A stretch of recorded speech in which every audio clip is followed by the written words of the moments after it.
오래전 고구려가 망한 이후에 이 고구려의 후예들은 당나라의 지배 밑에 들어가게 되었습니다. 그런데 그 중에 약 700년 중반에 이 당나라에 위대한 장수가 한 명 나타났으니 그것은 당나라 장수가 아니라 바로 고구려의 후예, 한민족의 피를 가진 사람이 있었습니다. 그가 바로 고선지라는 대장군입니다. 당나라에서 오늘날로 말하면 박항서, 이 당나라의 박항서처럼 이 당나라에서 위대한 장군으로 그렇게 추앙을 받았습니다. 그는 용맹과 지략과 끈기를 가진 유명한 장군이었는데 그는 당시 아무도 꿈꾸지 못했던 서역 원정길을 5번이나 가서 모두 승리하였고 많은 서역의 물자들을 당나라에 가지고 왔기 때문에 당나라에서는 매우 인기가 높았습니다. 이 당나라에서 중국에서 그 서역을 가기 위해서는 파미로 고원을 지나고 텐샨이라는 험산 줄령을 넘어야 가능했지만 이 고선지의 용맹함 때문에 그의 군사들도 또한 사기 충천해서 그런 일을 너끈히 감당을 했었던 것입니다. 그런데 2차 서역 원정길에 갔을 때 아노월이라는 성 앞에서만큼은 군사들이 사기가 다 빠지고 두려움에 떨고 있었습니다. 왜냐하면 아노월이라는 성에 있는 지키는 군사들은 괴물과 같은 존재다, 귀신이 그곳을 지키고 있다 하는 소문이 당나라 그 진영에 소문이 파다하게 퍼졌기 때문에 그들이 그렇게 낙담하였던 것입니다. 이제 고선지와 그의 군대도 끝나는구나. 그러한 분위기가 계속되고 있던 어느 날 갑자기 뜻하지 않게 20명 정도의 아노월 성의 이 군사들이 자진 투항, 항복을 해왔습니다. 그 군사들의 모습을 다른 군사들이, 당나라 군사들이 보니까 귀물이 아니라 사람임에 틀림없었고, 너희들 왜 투항을 했느냐 했더니 고선지라는 그 이름만 들어도 우리는 벌벌벌 떨고 있었다. 그래서 우리가 전쟁이 일어나기 전에 우리가 미리 투항하니 우리를 좀 살려달라. 갑자기 군사들의 사기가 하늘을 찌르듯 올라가게 됩니다. 그리고 아노월 성을 향하여 진격하였고 대승을 거두게 되었죠. 나중에 알려진 사실입니다. 그 항복한 20명은 알고 보니까 당나라 군인이었어요. 고선지 장군이 미리 그들을 20명을 비밀리에 선발하여 복장을 변복시키고 그래서 마치 적군이 투항한 것처럼 계략을 꾸몄던 것입니다. 오늘날 사단이 하나님의 백성들을 향한 도전도 이와 유사합니다. 사실은 아닌데 사실을 왜곡하고 거짓으로 꾸며서 이 하나님의 백성들을 무기력에 빠뜨리는 것이 사단의 전략입니다. 갑자기 성도들을 두렵게 만듭니다. 아무것도 할 수 없는 존재라고 여기게 만듭니다. 그리고 하나님의 사람들의 자존감을 매우 낮춥니다. 니까짓게 뭐를 할 수 있어. 그래서 아무것도 못하게 하고 자존감을 제로로 만들어 자신이 마치 쓰레기처럼 여기도록 만드는 것이 바로 오늘날 사단이 바로 하나님의 백성들을 향한 전략을 펼치고 있는 것입니다. 이스라엘 백성들이 가나안 땅을 향하여 가고 있었습니다. 아무것도 그들은 무기가 없었지만은 아말렉이라고 하는 정말로 강력한 무기를 가진 적들을 향하여 당당하게 맞서서 싸워 이겼습니다. 그러나 가나안 원주민하고는 싸워보지도 않고 패배하였습니다. 왜냐하면 10명의 정탐꾼이 가져온 사실이 아닌 그들이 잘못된 해석을 내렸기 때문입니다. 그들은 거인들이고 우리는 그들에 비하면 메뚜기와 같다. 사실 아닙니다. 그러나 그 왜곡된 해석, 그 해석이 많은 백성들이 그 왜곡된 그 정보를 믿었고 해석을 믿었고 결국은 그들은 싸워보지도 못하고 광야를 40년 동안 헤매게 만들었던 것입니다. 사단의 전략에 속아 넘어간 것이죠. 지금 성탄의 계절입니다. 이 성탄의 계절이 되면 마귀는 조금 죄송한 표현입니다. 지랄 발광을 합니다. 그래서 정말로 성탄의 계절에는 이 더더욱 사단의 역사가 왕성하게 이곳저곳에서 행해지고 있습니다. 방금 장로님이 기도하신 그대로 이 성탄의 계절의 주인공은 예수님이죠. 그러나 많은 아이들의 마음에 예수님 대신에 산타 할아버지가 자리매김하고 있습니다. 교인들도 예수님이 루돌프 사슴코를 타고 오시는 줄 알아요? 여러분, 그건 찬송가가 아닙니다. 그것은 사단이 만들어낸 전략입니다. 예수님 기억하지 못하게. 이 성탄의 주인공은 마땅히 예배를 받아야 됩니다. 이 예배당이 정말로 부흥이 일어나야 되는데 성탄의 계절이 되면 어디가 부흥돼요? 백화점이 부흥됩니다.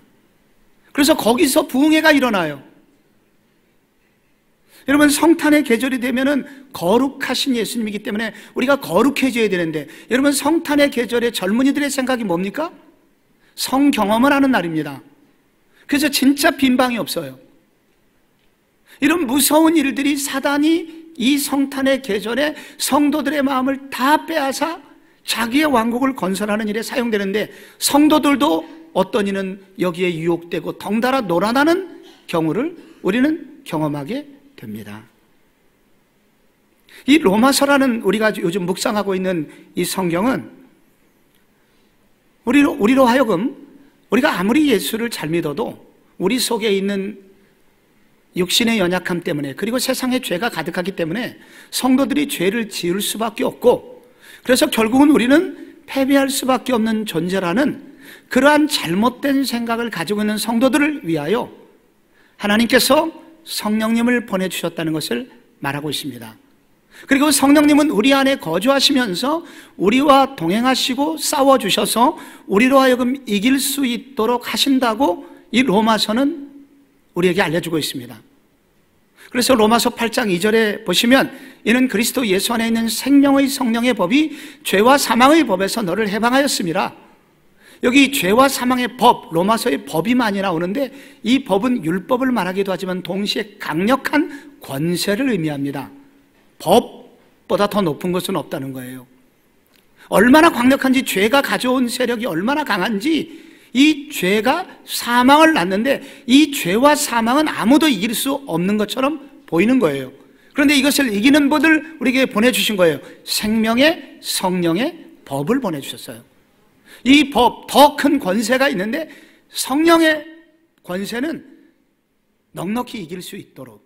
그런데 이 성령은 무엇을 가져오느냐? 우리에게 생명을 가져온다고 말씀하고 있습니다. 여러분, 그래서 예수 믿을 때 우리 가운데 오신 이 성령 하나님은 이 놀라운 죄와 사망의 권세를 이길 수 있는, 그리고 사단의 권세를 이길 수 있는, 그래서 우리로 그를 순종하고 따라가면 이기도록 되어 있음을 성경은 우리에게 알려주고 있습니다. 우리는 지도록 부름받은 존재가 아니라 승리하도록 부름받은 존재임을 알아야 합니다. 그래서 지난주도 이런 말씀을 우리가 함께 나눴고, 여러분, 우리가 점점 하나씩 일승 추가하여 우리의 내면의 성화의 영토가 넓어지는, 시간이 가면 갈수록 그런 성화에 이르는 성도가 되어야 합니다.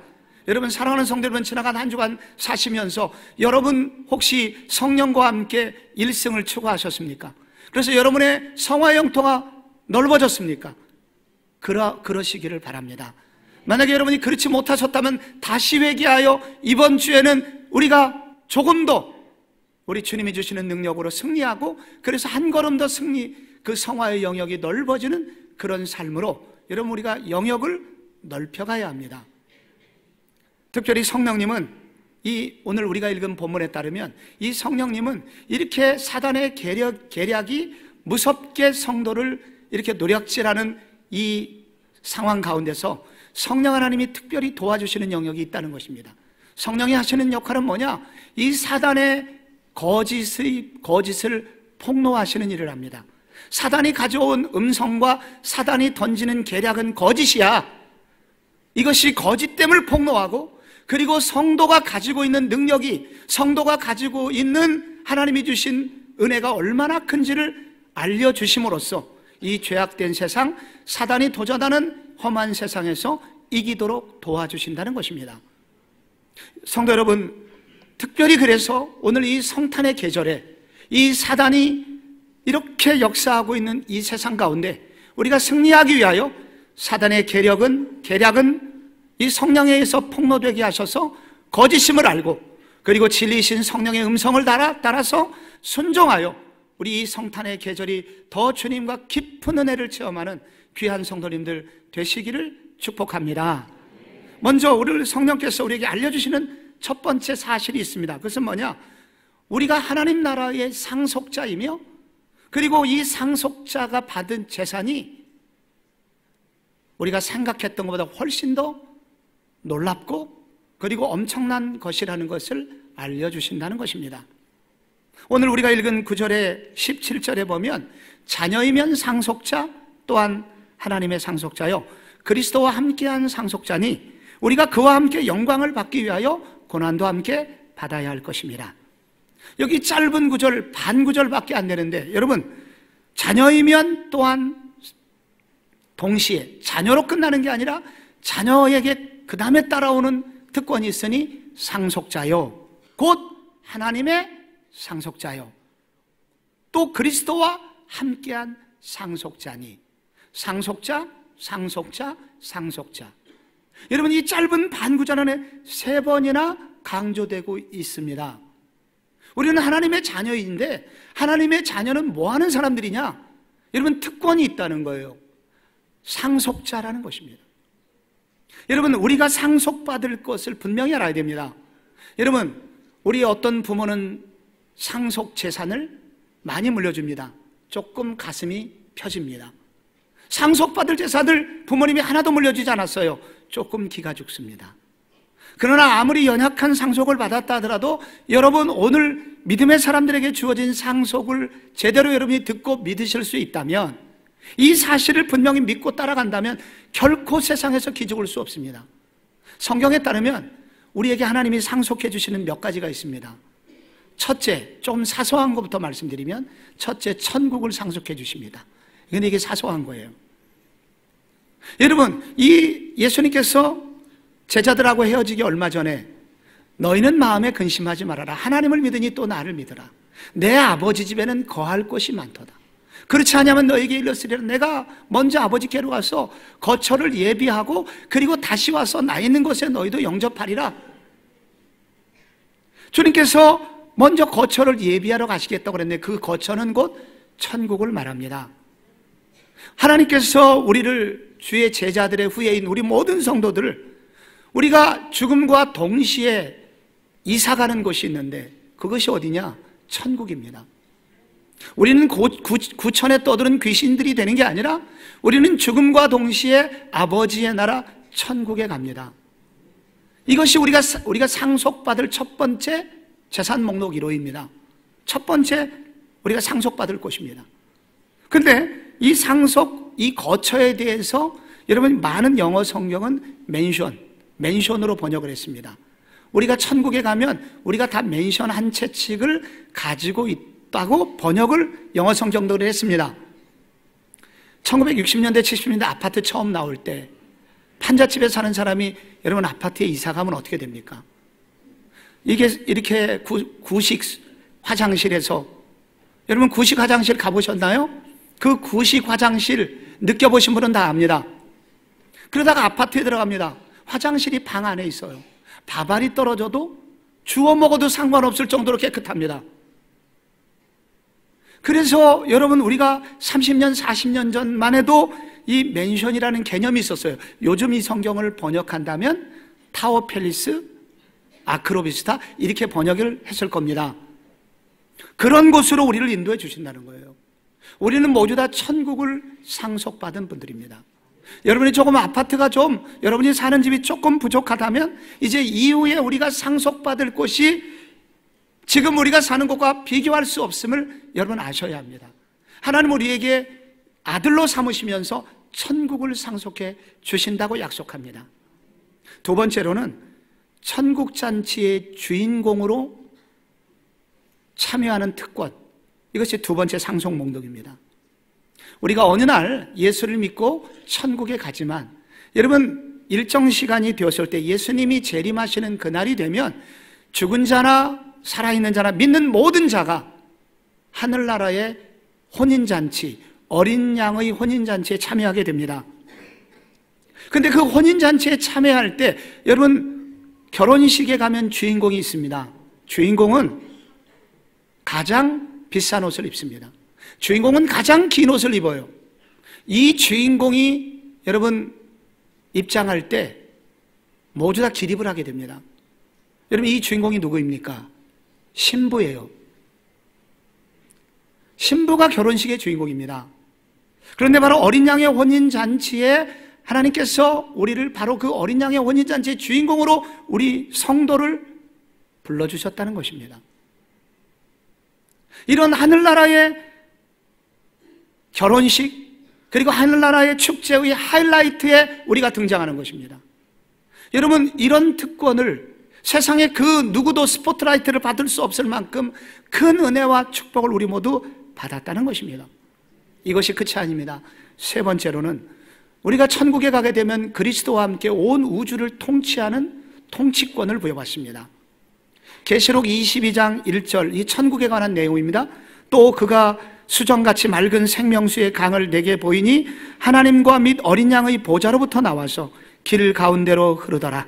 강 좌우에 생명나무가 있어 12가지 열매를 맺되 달마다 그 열매를 맺고 그 나무 잎사귀들은 만국을 치료하기 위해서 있더라. 여러분 이 천국의 생명력이 막 가득한 이야기가 여기 기록이 되어 있는 것입니다. 그 5절을 보시면 이렇습니다. 다시는 밤이 없겠고 등불과 햇빛이 쓸데없으니 이는 주 하나님이 그들에게 빛이심이라. 그들이 세세토록 왕노릇하리로다. 여기 그들은 바로 우리들을 말하는 것입니다. 우리들은 이 천국에 가서 세세토록 우주를 통치하시는 그리스도와 함께 이 우주를 다스리는 왕노릇에 참여하게 된다는 것입니다. 어떤 분은 천국 가기 싫다고, 왜 그러냐니까 심심할 것 같다고, 맨날 놀고 맨날 먹을 거 풍성해서 뭐하고 너무 심심하지 않겠냐고. 그 오해입니다. 지금까지만 성경을 통해서 보여주신 것만 봐도 여러분 우리는 천국에 가서 매우 의미 있는 거룩한 엄청난 사역에 너무나 바쁜 시간을 보내게 될 것이 틀림없습니다. 왕노릇이 여러분 쉬운 게 아닙니다. 우리가 지금 살고 있는 이 지구를 둘러싸고 있는 것을 태양계라고 그러죠. 이 태양계에 이 수성을 비롯해서 수금지와 목도천의 명왕성, 이걸 태양계라고 하지 않습니까? 이 태양계라고 하는 것은 우주에 비하면 그렇게 크지는 않은 건데, 그래도 여러분 이 지구로부터 맨 마지막에 있는 명왕성까지 얼마나 걸리냐, 이거는 뭐 시속으로 판단할 수 없기 때문에 광속, 그걸 가지고 설명을 하죠. 이 빛의 속도, 이 빛은 1초에 똑딱 하는 사이에 지구를 7바퀴 반을 돈다고 30만 킬로미터를 간다고 합니다. 이 빛의 속도로 5시간 33분 가야 명왕성에 도달합니다. 이 태양계만 해도 이렇게 엄청난 거예요. 그런데 이 태양계를 둘러싸고 있는 이 은하계가 있는데, 이 은하계는 이 태양계에 1000억 개 정도가 있어야 은하계를 이룬다고 합니다. 억개가 아니에요. 1000억 개. 이것은 우리가 좀 놀랄 수가 없습니다. 이게 개념이 안 잡히기 때문에. 근데 여러분 이 태양계를 둘러싸고 있는 이 또 은하계를 둘러싸고 있는 또 다른 여러 은하계가 있는데, 이 은하계, 이 우주는 이 은하계의 1000억 개 정도의 별이 있어야 은하계가 된다고 합니다. 그러니 여러분이 이 우주라는 게 우리의 상상을 초월합니다. 어떤 학자는, 통계학자는 10의 23승계의 별이 있다고 말합니다. 정말로 바닷가에 모래알같이 많다는 것이 사실 실제적인 표현입니다. 이거는 문학적 표현이 아니게 됩니다. 요즘 이제 천문학이 발달하다 보니까. 지구로부터 맨 마지막에 있는 우주의 끝까지 가려면 빛의 속도로 300억 년을 가야 도착할 수 있다고 합니다. 그러니 이거는 감당할 수 없는 거예요. 우주에 무한한 별들이 있는 거예요. 그래서 우리 구원받은 모든 분들이 적어도 하늘나라에 가서 왕노릇 하려면 최소한 태양계 하나씩을 맡든지, 혹은 좀 부족하면 별 하나씩은 다 맡으셔야 됩니다. 여러분 중에는 혹시 지구를 맡으시는 분도 혹 있겠고, 어떤 분은 명왕성을 맡는 분도 있겠고, 아마도 저 같은 경우는 안드로메다 성을 맡을 것 같고, 그리고 여러분 누군가 사슴자리, 곰자리를 맡아야 된다고요. 우리 그날에 너무 바쁠 거예요. 하나씩 그 성을 섬길 때, 제가 그래서 보고 싶은 성도님에게 전화할지도 몰라요. 김 장로님 요즘 그 곰자리는 무사하시냐고. 여러분, 우리가 상속받을 곳은, 우리가 천국에 가는 것은 그냥 가는 것이 아니라 천국에 간 이후에 이와 같이 우주를 통치하는 그리스도와 함께 통치할 수 있는 것을, 그런 것을 상속받는 존재들이라는 것입니다. 그런데 어떤 신학자는 이것은 매우 사소한 것들이고 진짜 중요한 상속 재산이 하나 남았는데, 그것은 성도는 하나님 그분 자신을 상속받는 존재라고 말합니다. 여기 하나님의 상속자요 라고 할 때 여기 소유격은 바로 하나님을 상속한다는 의미입니다. 우리는 천국도 상속하고 우주도 통치할 권세도 상속받지만 하나님 아버지 그분 자신을 상속받아요. 그래서 구약의 시편들은 이미 시편 73편에 보면 그 26절에 내 육체와 마음은 쇠약하나 하나님은 내 마음의 반석이시요 영원한 분깃이시라. 이 분깃이 바로 상속 재산을 말하는 겁니다. 하나님 그분이 상속의 재산이라는 거예요. 에레미야 선지자는 고백하기를 내 심령에 이르기를 여호와는 나의 기업이시요 그러므로 내가 그를 바라리라. 여러분, 이 여호와가 나의 기업이라는 거예요. 하나님 그분이 나의 상속자라는 것입니다. 사람은 영원하지 않아요. 그래서 부모님이 죽게 되고 늘 함께 있을 것 같은 그분이 죽으면 자식이 살 수 없으니까 이 부모님은 자식에게 재산을 조금 물려줍니다. 그 재산이 상속 재산이에요. 그러나 우리 하나님은 돌아가시질 않아요. 영원하신 분이에요. 그래서 그 하나님은 우리에게 은혜를 주세요. 영원히 함께 거하세요. 그래서 그분이 나의 영원한 기업이 되신다는 거예요. 그래서 천사가 여러분 이런 선언을 했습니다. 처녀가 잉태하여 아들을 낳으리니 그 이름을 임마누엘이라 하리라 하셨으니 이를 번역한즉 하나님이 우리와 영원히 함께 계시다 함이라. 여러분, 하나님께서 우리와 영원히 계신다는 거예요. 하나님을 우리는 상속받는 존재가 된 것입니다. 우리가 요즘 쓰는 찬송가 전에 개역 찬송가 해설집 붙어있는 찬송가에 보면은 이런 얘기가 나옵니다. 어느 왕궁에 왕비가 큰 잘못을 저질러서 만조백관들이 왕이시여 이번에 이 문제를 넘어가시면 나라가 쪼개집니다. 왕비를 반드시 폐위시키셔야 합니다. 하여 어쩔 수 없이 왕비를 폐위시키기로 궁에서 쫓아내기로 결정을 내립니다. 그런데 왕이 너무 마음이 아파서 그렇게 해야만 하지만 그래도 왕비가 소중히 여기는 한 가지 정도는 가지고 나가도록 허락합시다. 신하들이 듣고 보니 그럴듯해서 모두 다 거기에 예스하게 됩니다. 왕비가 떠날 날이 다가오고 드디어 궁금했어요. 왕비는 도대체 무엇을 가지고 나갈까? 왕비의 입에서 드디어 그 말이 떨어졌을 때 모두 다 뒤로 자빠지게 됩니다. 왕비는 말했습니다. 왕과 함께 나가겠습니다. 그래서 결국은 주저앉게 되었습니다. 가장 소중한 한 분, 여러분 우주를 다스리신 그분 한 분, 여러분 우주의 통치하신 그 하나님 아버지, 그 하나님 아버지 한 분이 우리의 주인이시고 우리의 아버지가 되시고 우리와 함께 하시고 지금도 동행하시고 앞으로도 함께 하시는데, 그래서 그분은 우리의 영원한 상속자가 되신다는 거예요. 사랑하는 성도 여러분, 마귀에게 속지 마시기를 바랍니다. 우리는 거지가 아닙니다. 우리는 부족한 자가 아닙니다. 우리는 조금 연약해 보이긴 하지만 실제는 그렇지 않습니다. 우리에겐 이렇게 놀라운 상속의 상속자이며 하늘나라의 상속자이며 하나님 그분을 상속받아 살아가는 존재임을 여러분이 깨달으시고 나사렛 예수 이름으로 마귀를 물리치시는 역사 있으시기를 축원합니다. 성령님이 또 하나 알려주시는 게 있어요. 우리가 받는 고난의 의미를 알려주십니다. 그래서 이 의미를 깨닫게 하셔서 힘있게 달려가도록 도와주십니다. 사단이 끊임없이 던지는 우리의 마음에 녹화하고 도전하는 것은 이것입니다. 네가 이렇게 어려운 일을 만나고 이 어려움이 지금도 계속되고 있는데 그렇다면 너는 하나님의 사랑을 받지 못하고 있는 존재야. 이렇게 믿도록 유혹을 합니다. 1, 2년도 아니고 이렇게 오랫동안 네가 고생하고 있다면, 고난이 계속되고 있다면 하나님이 너를 사랑하지 않건가, 혹은 하나님이 없는 거야. 조작된 신이야. 네가 만들어낸 신. 이렇게 마귀는 우리에게 믿도록 합니다. 그러나 여러분, 오늘 성령님은 이 사단의 말이 거짓됨을 폭로하시고 이 고난의 진정한 의미를 드러내십니다. 오늘 성령님이 뭔 일을 하십니까? 17절에 우리가 그와 함께 영광을 받기 위하여 고난도 함께 받아야 할 것이니라. 고난도 함께 받아야 할 것이니라. 여기 함께라는 단어가 2번이나 나와요. 우리가 그와 함께 영광을 받기 위하여 고난도 함께 받을 것이니라.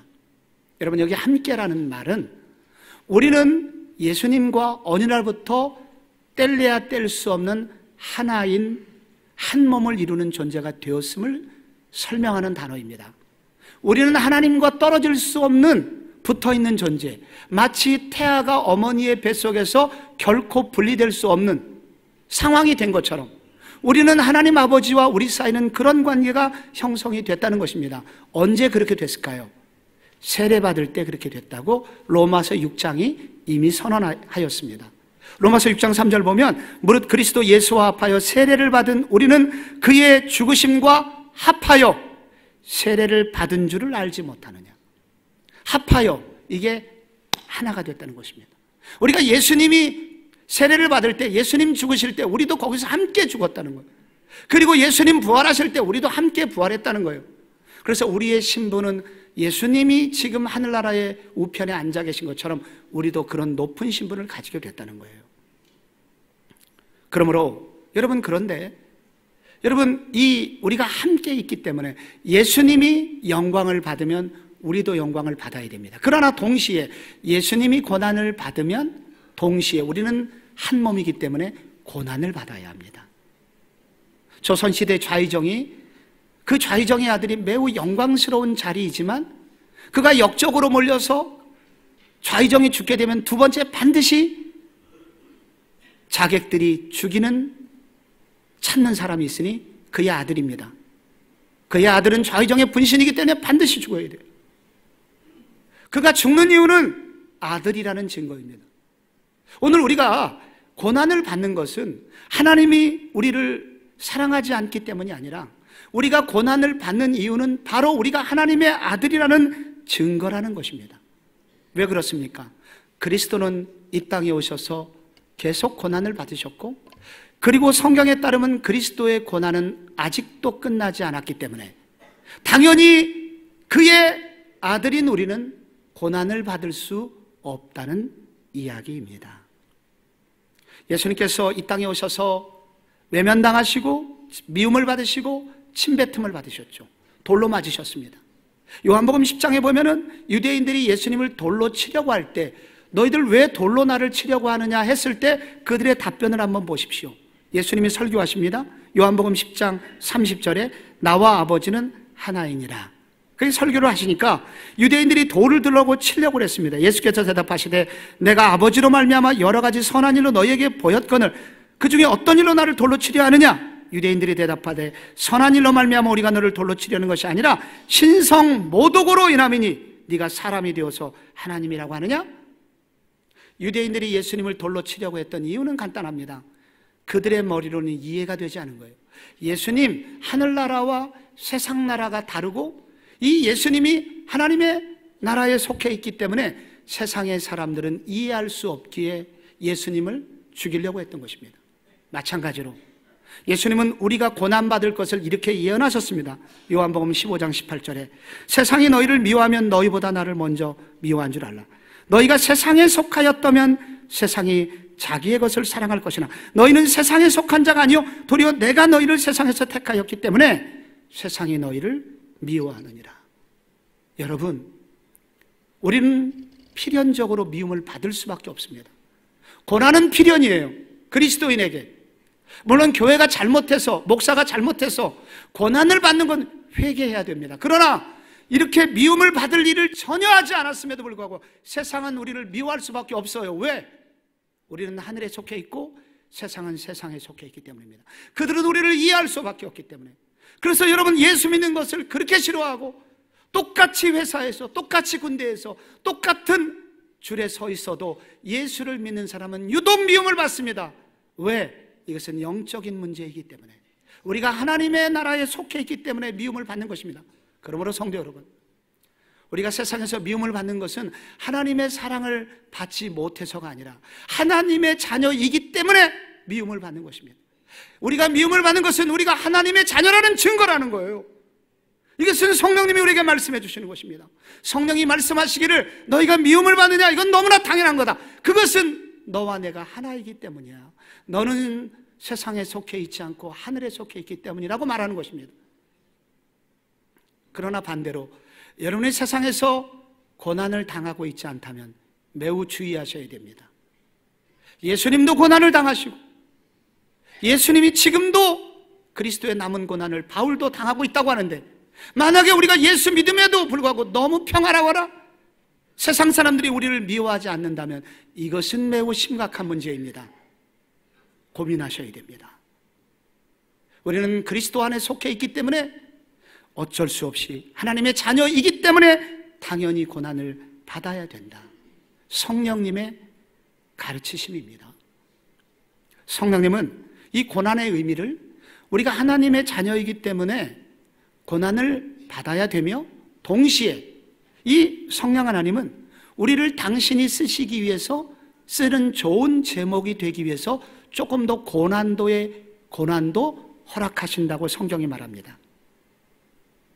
명문가에서는 자녀를 성공시키기 위해서 좋은 학교에 보내지만 하나님이 당신의 자녀들에게 보내는 필수적인 학교가 있으니 그 학교를 일컬어 광야 학교라고 합니다.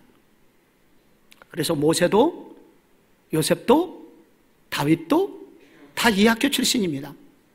이 학교를 거쳐야 하나님은 당신의 그 아름다운 지도자로, 하나님 나라를 세우는 지도자로 사용하셨습니다. 여러분, 모세가 히브리 노예의 아들로 태어났지만 공주의 사랑을 받아 이집트 왕자가 되었죠. 이집트 왕자가 되었는데 그는 외동딸이었기 때문에 이집트의 대권을 물려받을 수 있는 유리한 위치에 있었습니다. 그러나 어느 날 살인사건에 휘말리게 되었고 미디안 광야로 도망가는 도망자요, 그리고 거기서 양을 치는 초라한 노동자로 전락합니다.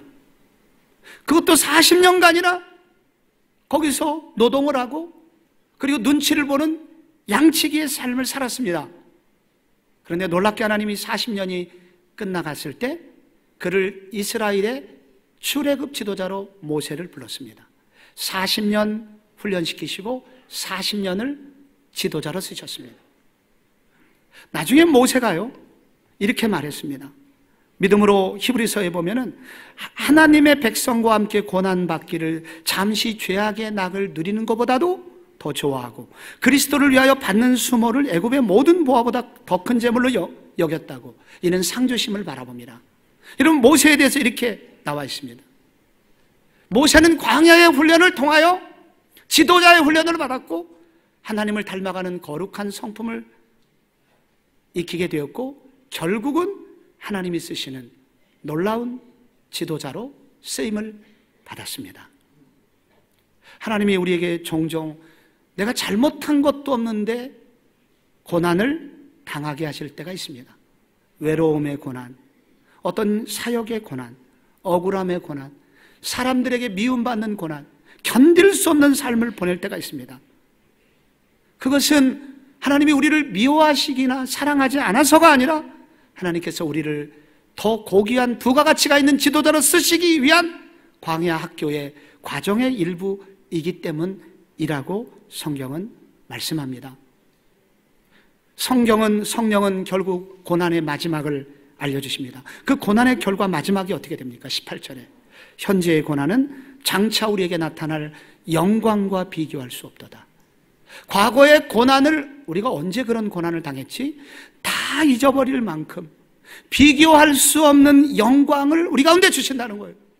그래서 결국은 고난이 영광으로 끝납니다. 여기 어머니 여러분, 아기를 낳을 때 얼마나 아프셨습니까? 아기를 낳을 때 죽음을 넘어갈 정도의 고난을 당하잖아요. 그런데 결국 아이가 나오고 2시간 혹은 3시간 후에 아이를 시켜서 간호사가 아이를 어머니의 품에 안겨주었을 때 엄마는 그 순간 고난을 잃어버립니다. 내가 그렇게 아팠었나? 이걸 다 잊어버려요. 아이의 얼굴을 보는 순간. 그래서 바보처럼 또 둘째를 낳게 되지요. 여러분, 우리가 천국에 갔을 때 우리가 이 땅에서 그리스도인으로 당하던 고난이 있지만 여러분, 이 고난을 상상할 수, 기억이 나지 않을 만큼 우리가 그런 고난을 당했었나 할 만큼 우리 하나님께서 우리에게 영광을 주신다는 것입니다. 그러나 이 영광은 천국 가서만이 영광이 아니라 우리가 어떤 일정한 고난을 끝나는 마지막 순간에 이 땅에서도 경험될 수 있는 작은 영광도 설명하는 단어입니다. 고난을 마치고 나면 아, 하나님이 그러셨구나. 혹은 너무나 그 영광과 감격에 넘쳐서 그 고난이었었는지 아니었는지 전혀 상처로 남지 않는 그런 놀라운 영광을 우리에게 주신다고 합니다. 여러분, 올해 우리 교회 2번이나 오셔서 많은 사람들 은혜도 끼쳤고 예수님 모르는 분들에게 예수님도 소개했던 박효진 소망교도소 부소장님, 그 장로님 오셔서 그렇게 은혜를 끼쳤죠. 근데 이분은 매우 특이한 분인데 이 평신도 간증인 중에서 최장수입니다. 지금 30년째 한국교회 1, 2년, 10년 간증하다 끝날 수 있는데 이분은 지금 30년 동안 지금도 우리 교회 지금 몇 번 모셨어요? 4번인가 5번 오셨는데도 끊임없이 거기서 은혜가 나와요. 이런 거를 장수 간증인인데 이분이 왜 이렇게 장수 간증인이 됐을까? 이분이 이번에 책 2권을 이제 주고 가셨는데 제가 다시 한번 그분의 책을 읽다가 좀 별표 5개 친 부분이 있습니다. 이분이 한 10수년 전에 아들이 고등학교예요. 일남일녀를 두었는데 이 고등학교 학생 아들이 알게 된 것은 정말로 술, 담배 그리고 나쁜 아이들과 어울리면서 온갖 나쁜 짓은 다 하고 다니는 거예요. 아버지는 지금 전국을 다니면서 복음을 전하고 예수 믿으면 이렇게 복 받는다 이렇게 하고 있는데 아들이 밝혀지면 자기가 다 거짓이 되는 거잖아요. 너무 괴로웠습니다. 그래서 기도를 했답니다. 하나님, 이러시면 안 되죠. 내가 복음 전하고 있는데 주님 도와주십시오. 그래도 변화가 안 돼, 애들이. 그래서 금식 기도를 했답니다. 금식 기도를 정해놓고 끝 무렵이 되었는데 성령님께서 음성으로 질문을 하시더래요. 너 강땡땡 알지? 강땡땡은 누구냐면 유명한 자기처럼 이렇게 전국을 다니면서 부흥 강사를 하시는 분입니다. 그 아들 어떻게 됐냐? 그 아들, 큰아들 서울대 나와갖고 변호사하고 있고 둘째는 회계사잖아요. 너 정땡땡 아니? 알죠. 그도 유명한 자기처럼 부흥사하면서 동시에 그 아들, 첫째는 의사 됐고 둘째는 마이크로소프트사 직원 됐잖아요. 하나님 저 놀리십니까? 근데 그 다음에 성령님이 그런 음성을 들려주시더래요. 지금 그 간증하고 돌아다니던 유명 강사들이 다 그런 식으로 간증하고 다니는데 그럼 교회에서 자식 때문에 고난을 당하고 눈물을 흘리는 성도들은 누가 위로해 주겠냐? 네가 좀 도와주면 안 되겠냐? 그래서 거기서 깨졌답니다. 거기서 눈물 왕 쏟고 주님이 그러시면 사용하시옵소서. 그래서 이제 눈물을 젓고서 내려온 거예요. 내려오니까 보니까 아들이 갑자기 사랑스러워졌어요. 아들아, 피워라. 못 끊겠으면 피워라.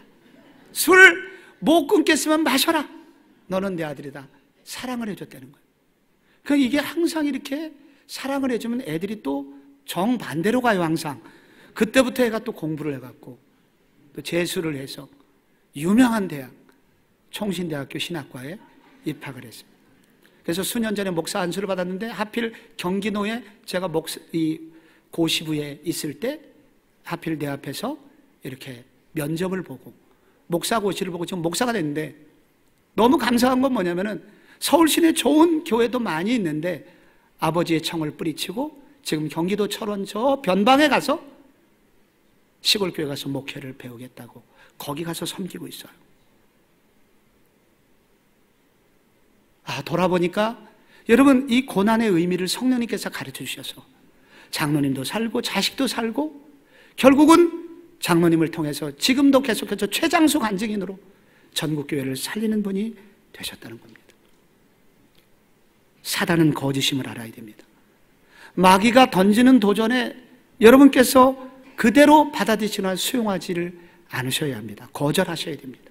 야고보서 말씀대로 그런즉 너희는 하나님께 복종할지어다. 마귀를 대적하라. 그리하면 피하리라. 마귀는 사기꾼입니다. 유언비어 날조자입니다.